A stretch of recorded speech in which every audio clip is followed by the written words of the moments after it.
ఎకరాలు జాగలేదు జూబ్లీహిల్స్లో. హైదరాబాద్లో ఒక ఇందిరం ఇల్లు ఇయ్యలే 2 ఏళ్లలో. ఒక పేదవాడికి హైదరాబాద్ ఇల్లు కడదామంటే ఇలా 1 ఎకరం జాగలేదు ప్రభుత్వం దగ్గర. హైదరాబాద్ కాంక్రీట్ జంగల్గా మారిపోతున్నది. ఒక పార్క్ కడదామంటే జాగలేదు. నేను ఇవాళ రేవంత్ రెడ్డిని అడుగుతున్నా, 9292 ఎకరాల విలువైన భూమి నువ్వెందుకు ప్రైవేట్ వాళ్ళకి దారాదత్తం చేస్తున్నావు? ఇది ప్రభుత్వ భూమి కదా. ప్రభుత్వ భూమిని మీరు పారిశ్రామికీకరణ కోసం, పారిశ్రామిక అవసరాల కోసం ప్రైవేట్ వ్యక్తులకు రాయితీ మీద ఇచ్చిన భూమి ఎందుకు వాళ్ళ కండిషన్ పెడతలేవు? నీకు నిజంగా డబ్బులు కావాలంటే ఓపెన్ మార్కెట్లో ఆక్షన్ పెట్టు, ఓపెన్ మార్కెట్లో ఆక్షన్ పెట్టు, వాళ్ళని కూడా పాల్గొనమను. వెనక్కి తీసుకో, క్యాన్సిల్ చేయి. నీకు పరిశ్రమ కోసం కేటాయించినా నువ్వు పరిశ్రమ నడుపుతలేవు కాబట్టి is is null and wide, cancel చేయి, ఓపెన్ భూమిలో ఆక్షన్ పెట్టు. అది పెడతలేడు. రెండోది, హైదరాబాద్లో నీకు ఇల్లు కట్టేందుకు జాగలేదు, పార్కుకు జాగలేదు, ఒక్క ఇందిరం ఇల్లు ఇయ్యలేదు నువ్వు. హైదరాబాద్లో శ్మశానాలకు కూడా దిక్కులేదు జాగా. మరి 9292 ఎకరాల్లో ఒక 7000 ఎకరాలు ప్రభుత్వం వెనుకకి తీసుకొని ఇండ్లు కట్టి, పార్కులు కట్టి, బ్రహ్మాండంగా శ్మశాన వాటికలకు జాగలి ఇవ్వడం వద్దంటుండా? ప్రజల అవసరాలకు హాస్పిటల్ కడదామంటే జాగలేదు. ఇలా హాస్పిటల్ కట్టాలంటే మనం కొనుక్కోవాలి జాగా. ప్రభుత్వం ఏదైనా కొత్తది ఏదైనా చేయాలంటే కొనుక్కోవాలి. నువ్వేం చేస్తున్నావు?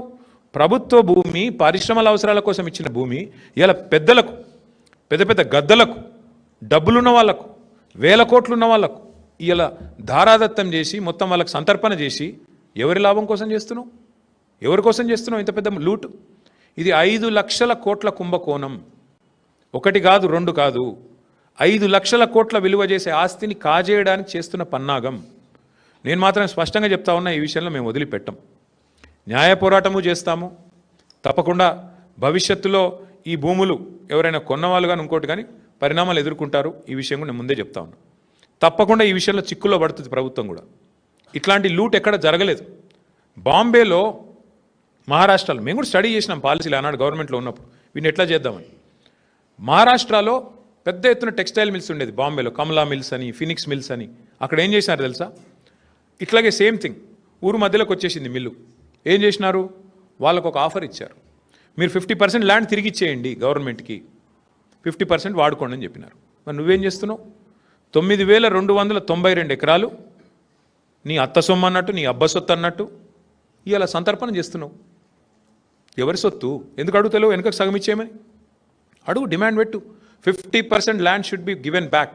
కట్టు, అందులో ఇందిరం ఇండ్లు కట్టు, హాస్పిటల్ కట్టు, పేదవాళ్లకు మరి బ్రహ్మాండంగా ఇల్లు కట్టి. మేము వద్దంటున్నామా? శ్మశాన వాటికలకి, పార్కులు కట్టు. ఇది ఏది వద్దంట. హైదరాబాద్లో ఇంచు జాగా దొరకది. చూస్తున్నాం, హైడ్రా తెల్లారు లేస్తే అరాచకం. ఏది పేదవాళ్ళ మీద 40 గజాలు 30 గజాలు పోయి కులగొడతా ఉంటారు. మరి 9292 ఎకరాలు నీ అబ్బ సొత్తా, ఏ సొత్తా? ఎట్లా ఇస్తావు నువ్వు ప్రభుత్వ సొత్తును? ఇష్టం వచ్చినట్టు ఎవడికి పడితే వాడికి. ఈ విషయంలో వదిలిపెట్టం, ఊరుకోము. ఇది పెద్ద లూటు. ఇంతకు మించిన దోపిడీ బహుశా భారతదేశంలో ఎక్కడ జరగలేదు. ప్రభుత్వం డైరెక్ట్గా క్యాబినెట్లో పెట్టి ఇవాళ దోచుకునే ప్రయత్నం చేస్తూ ఉంది. మేమేమో 15 రోజుల్లో అనుమతులు పరిశ్రమలకు అందించినాం. నువ్వేం చేస్తున్నావు? 15 రోజుల్లో భూములు అమ్ముకోవడానికి, 15 రోజుల్లో ఇష్టం వచ్చిన వాడికి ఇష్టం వచ్చినట్టు అగ్రిమెంట్లు చేసుకోవడానికి, తెర వెనుక బాగోతాలు చేసుకోవడానికి, సెటిల్మెంట్లు చేసుకోవడానికి.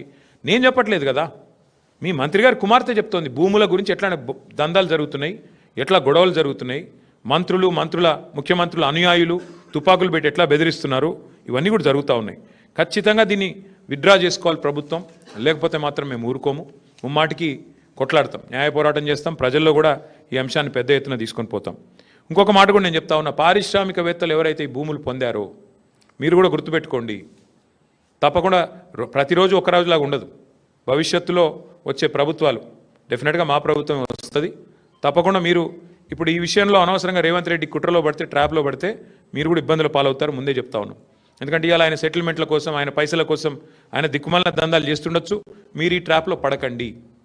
న్యాయంగా చేద్దాం. చేసేది ఉంటే 100% 200% కట్టాలా, లేదా వాపస్ 50% ప్రజలకు ఇవ్వాలా? మీకు ఇచ్చిందే. ఇప్పుడు సింపుల్ లెక్క, నేను మా సుదర్శన్ రెడ్డి గారికి ల్యాండ్ కేటాయించానండి. ఉదాహరణకు చెప్తున్నాను, ఇంకొకటి మీకు అర్థమవుతుంది సులువైన భాషలో చెప్తున్నాను. సుదర్శన్ రెడ్డి వస్తాడు నా దగ్గరికి, అన్న నాకు హైదరాబాద్లో నువ్వు ప్రభుత్వంలో ఉన్నావు కదా, 1 ఎకరం కేటాయించు భూమి అంటాడు.